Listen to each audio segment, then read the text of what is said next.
Everyone has some sort of money story, but rarely do people take a step back and actually look at the idea of money and say, what importance do I give money? What is the role that money plays in my life?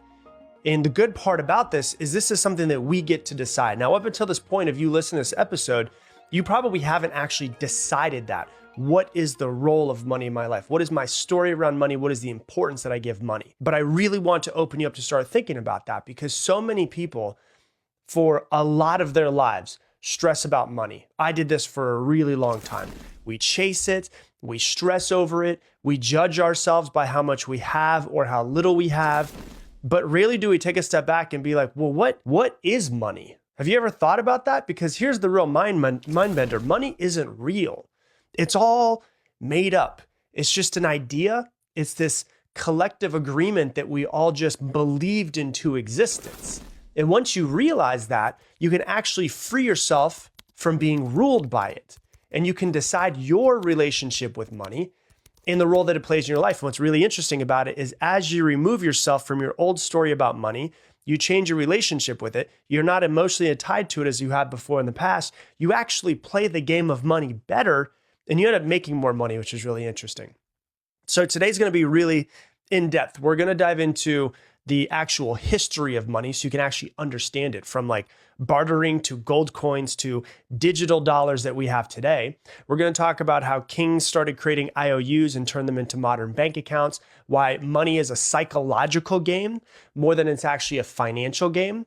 We're going to talk about what happens when currencies actually collapse and people's entire lives and savings vanish overnight.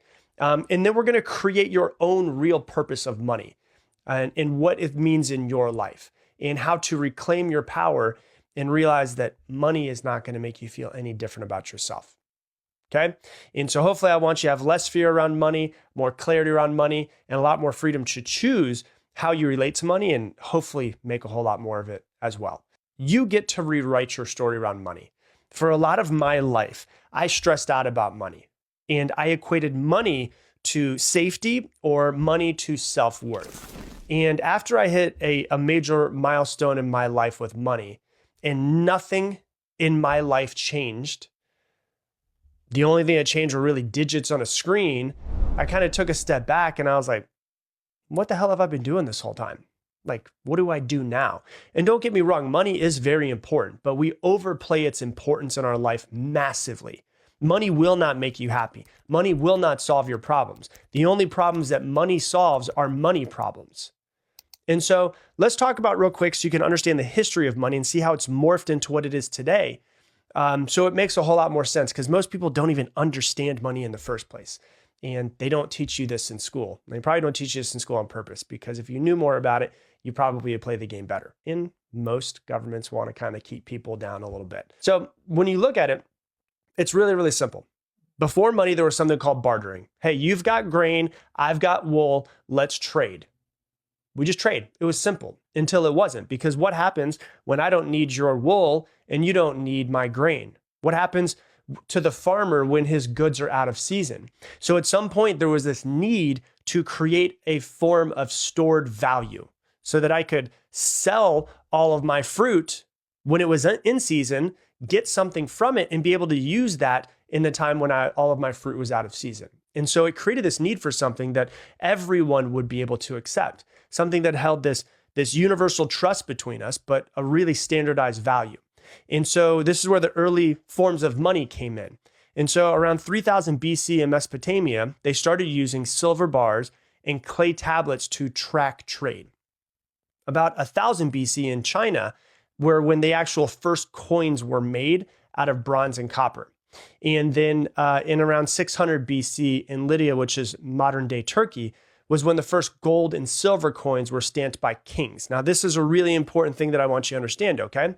Here's where the thing that you really need to know. The coins back then were made of something valuable, like actual coins of gold or actual coins of silver. So if you had a 1 gram gold coin, it was worth exactly 1 gram of gold.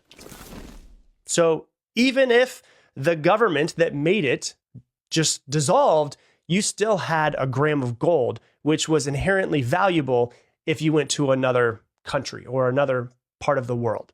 So what changed? Well, what changed is there's kind of these king's IOUs came in town. And so imagine that you're a merchant and you don't want to carry around 200 pounds of gold with you. So instead, you store your gold in the king's vault, and he gives you a stamped piece of paper that says, this certifies that John has 100 gold coins stored with us. And that piece of paper then became your money. And so over time, people stopped redeeming the paper for gold, and the paper just became the value. It was this weird thing that shifted. And so when you look at a piece of paper, the piece of paper has no actual value in it. And that's where everything started to shift, is our money that we have now is worth absolutely nothing.